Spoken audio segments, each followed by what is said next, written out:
Just outside Oakhampton, on the edge of Dartmoor, the Betty Cottles Inn is no stranger to hosting a motorsport event. And on the 4th of January 2019, it saw the return of the motorcycling club's Exeter trial. The usual pre-trial fettling ensures competitors are ready for scrutineering, undertaken by MCC members and volunteers, before heading inside to sign on. We spoke to Kathy Martin to find out what she enjoys about classic trials and what keeps her coming back for more. I personally like the solitude of it. I just like being out with my bike. The bike is so tame and placid, it's not going to kill you. So anyone who's a total beginner could come and do these trials, as I did, with zero knowledge, but just, I don't know how you would describe it, a big heart and desire to want to do it. And it's very involved, but the challenge is so rewarding when you get to the top of a hill or you actually find the hill by following the route. That's what I enjoy about it. It's a family affair for the Craddocks. Dave gives us some history about himself and brother Andrew. We've been doing it now since 1981. Took over from Father's.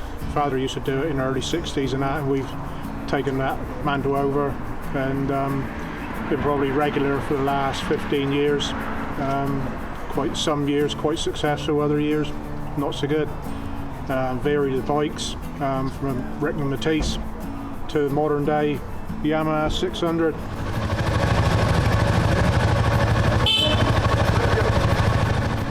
Alan Selwood brings the Hedgecock back in 2019 after a gold on last year's event. Norton Selwood replaces Nick Farmer in the passenger seat, but unfortunately a repeat of last year's success won't be on the cards, as Sims, Tipley and Slippery Sam will catch them out after staying clean throughout the night.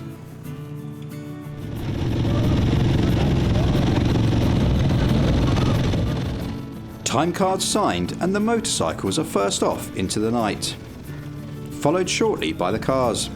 Matt Brooks and Father Andrew here are warm and cosy in the BGT. Ahead of the cruise is approximately 90 miles of night navigation. Oakhampton starters will complete their timed special test near Crediton and visit a control at Total Triumph just outside Taunton, on their way to the Haynes International Motor Museum. There they will join the Cirencester and Popham starters, bringing the whole field together for the serious stuff to begin.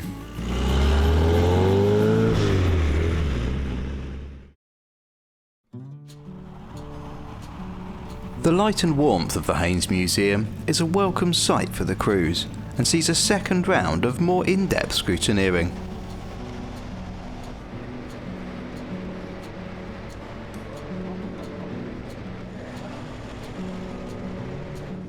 Established in 1985, the museum completed extensive redevelopment in 2014 and now boasts some impressive visitor facilities that lend themselves very well to providing sustenance to hungry crews, and the all-important time controls for the organisers. For the early numbers, it's time to get back on the road. Just blocking some drafts up. Yeah, it's getting a bit cold on my legs. While the four-wheeled contingent repair, tweak and ready their cars for the sections to come. She's not too bad.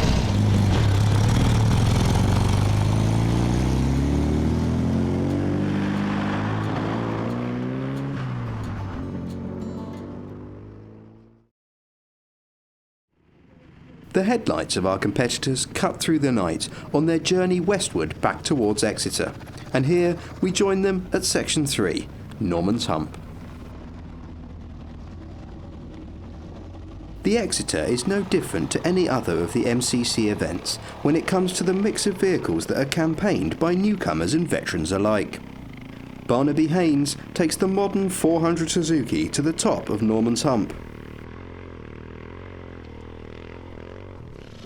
And Rick Lees makes it easy going on the Tiger Cup, despite half the displacement and circa 40 years between the two machines.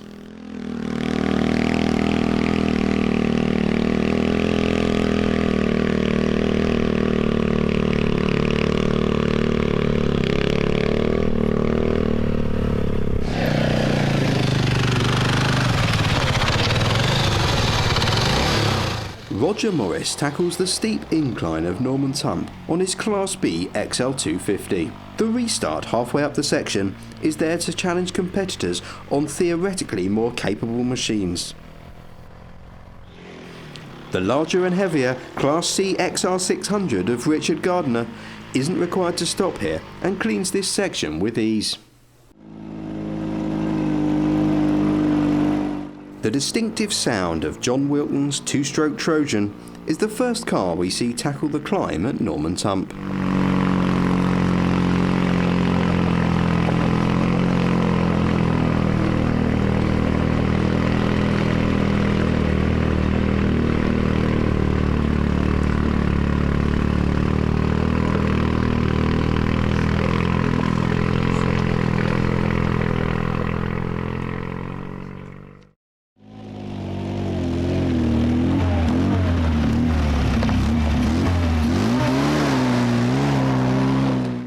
Nick and Lorraine Gibbs have no problems with the loose surface in their Marlin.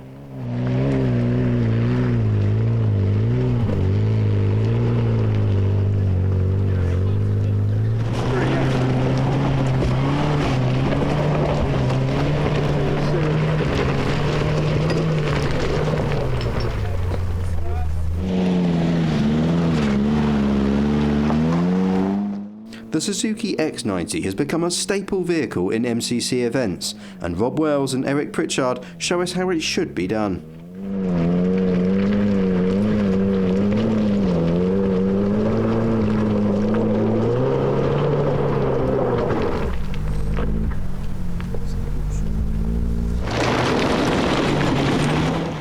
The similar car of James and Peter Mountain isn't quite so successful here.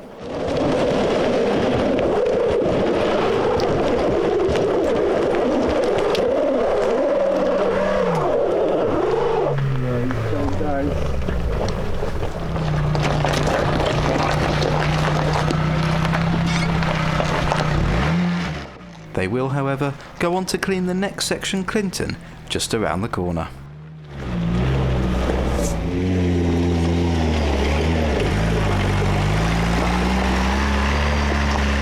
Dudley Sterry with Dave Price in the passenger seat are certainly no strangers to this trial, or the J2, and it shows as they clean Norman's Hump on their way to a silver award.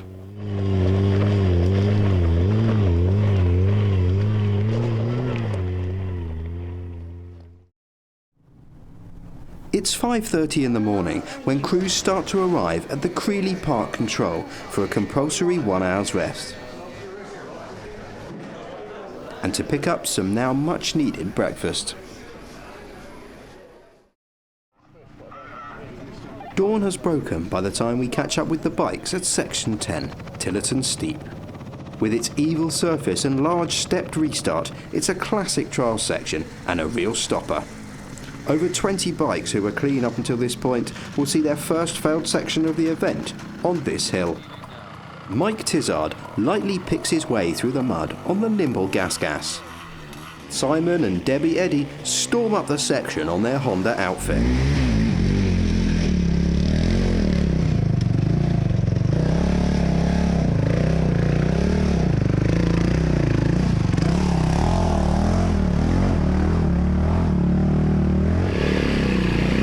Rick Howell on the Suzuki sees his silver slip away on Tillerton with this stop, but will remain clean for the rest of the trial and pick up a bronze on his arrival in Torquay.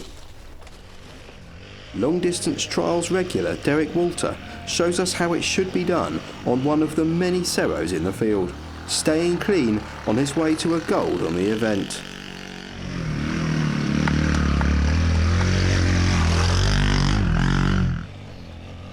Son Adam is up next to tackle the section and is one of the many caught out by the polished stone slabs beneath the greasy mud. A foot here drops him to a silver on an otherwise faultless ride. Here's Dave Craddock again, this time on the bike, and certainly making it look easy on the 600 Yamaha.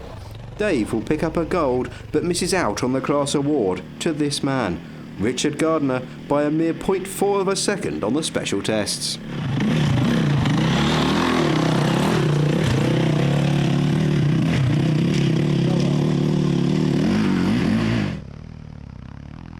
Patrick Lloyd Jacobs' T100 looks as good as it sounds, and his performance in all 15 sections is good enough to take the William Bray Cup for Best Overall Motorcycle. Kathy Martin proves that a close bond between rider and machine works wonders as she encourages her trusty Honda to the top of Tillerton.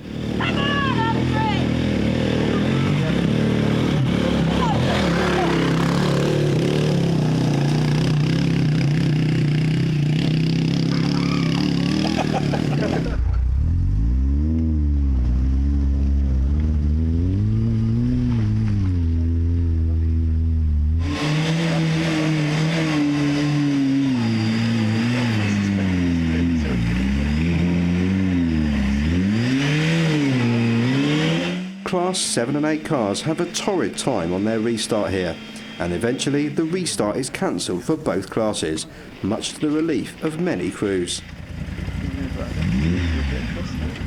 Yeah, it doesn't look good, does it?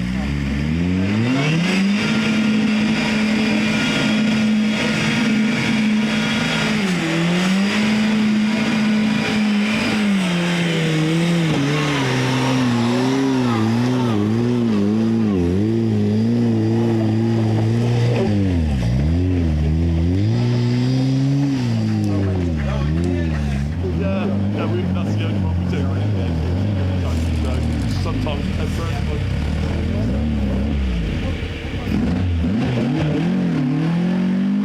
Russell Clark gives it all the troll can offer, much to the spectators' enjoyment.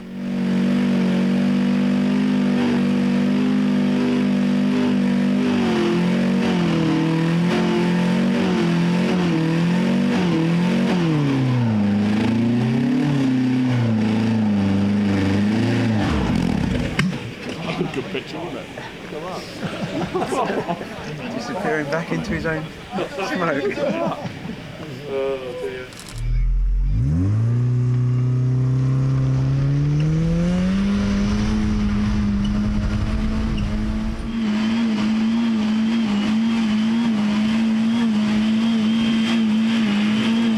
Barry Redmayne finding lots of revs does the trick in his X90.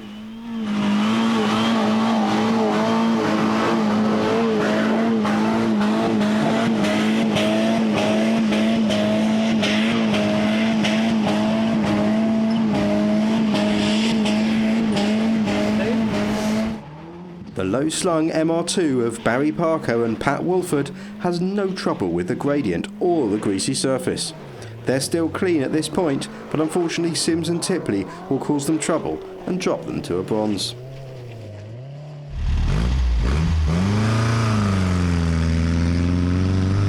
Also heading for a bronze is Dennis Greenslade. His 1300 Beetle proving more than a match for Tillerton.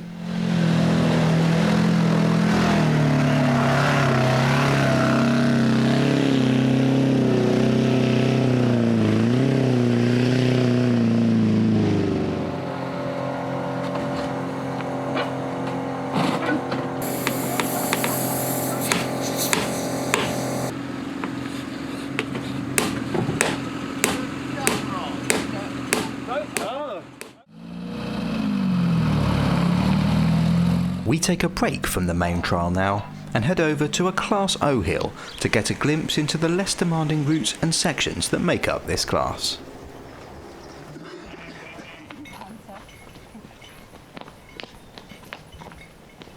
Stuart Palmer gives us some insight into the event.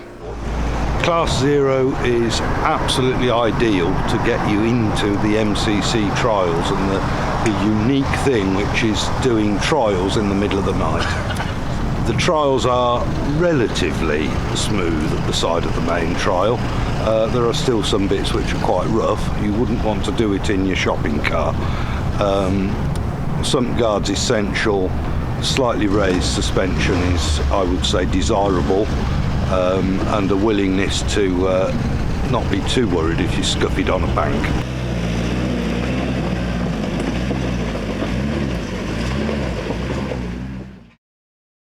Despite letting the clutch out some 17 hours ago near Oakhampton, Kathy Martin remains upbeat as ever as her and the Honda will rack up another gold for the collection on their arrival in Torquay.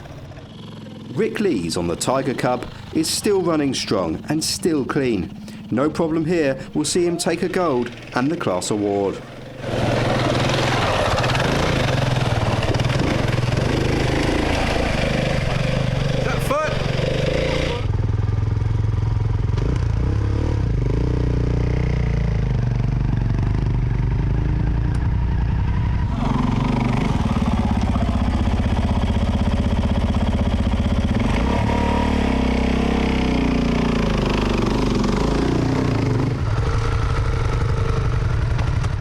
Kester Haynes on the big 700 single Husky has no problems on Slippery Sam.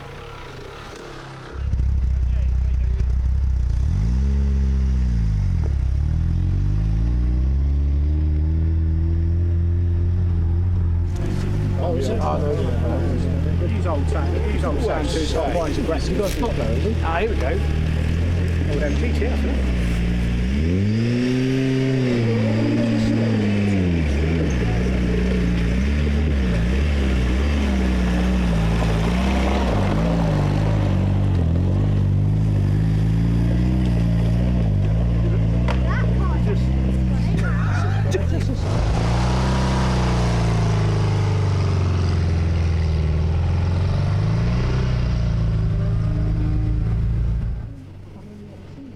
Robert Smith picks his way neatly through the restart box on this section and goes on to collect a bronze this time out.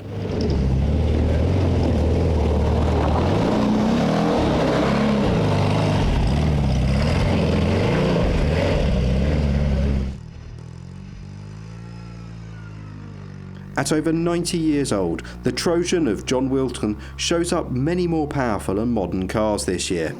John and passenger Philip Potter narrowly miss out on a bronze, only being stopped by Waterloo, Tillett and Sims.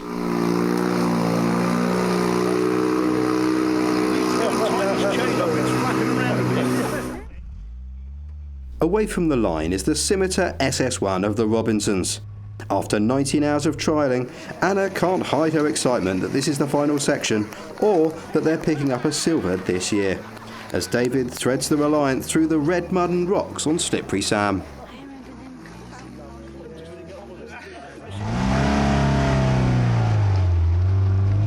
A pair of Rickman Rangers now, and first to attempt the section is Matt and Simon Robson, proving that never giving up on a restart can pay off.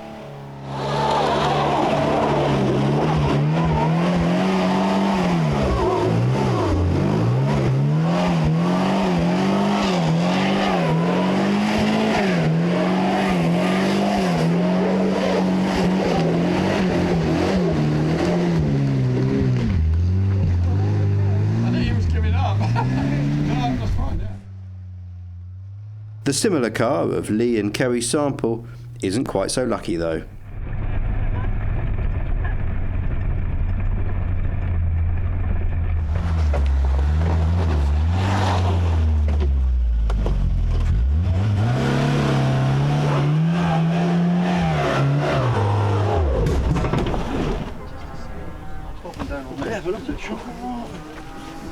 You must be mad to drive up here. Why do it? Andrew Berry and Alison Daniels refuse to let the Wasp outfit get the better of them as they fight it through the S-bend at the top of Slippery Sam.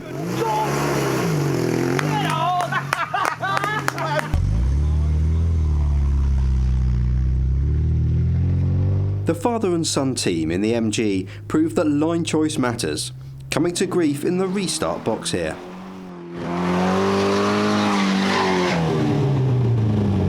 And despite the lack of sleep, Matt still manages to crack a smile. The similar car of Russell and Richard Goodman have no such troubles here and will pick up a bronze at the finish.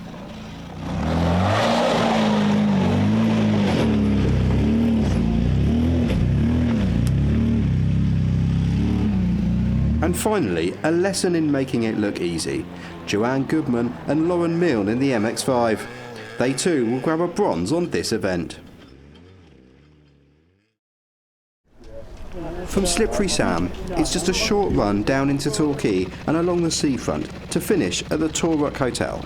John Wilton can be found converting the Trojan back to touring spec. We're changing the ratio.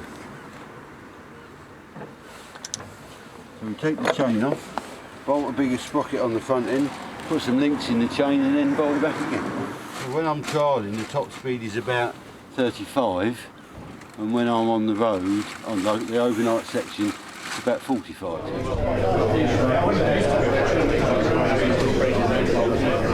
All that's left now is to sign off, have a drink with friends, and start making plans for the Land's End.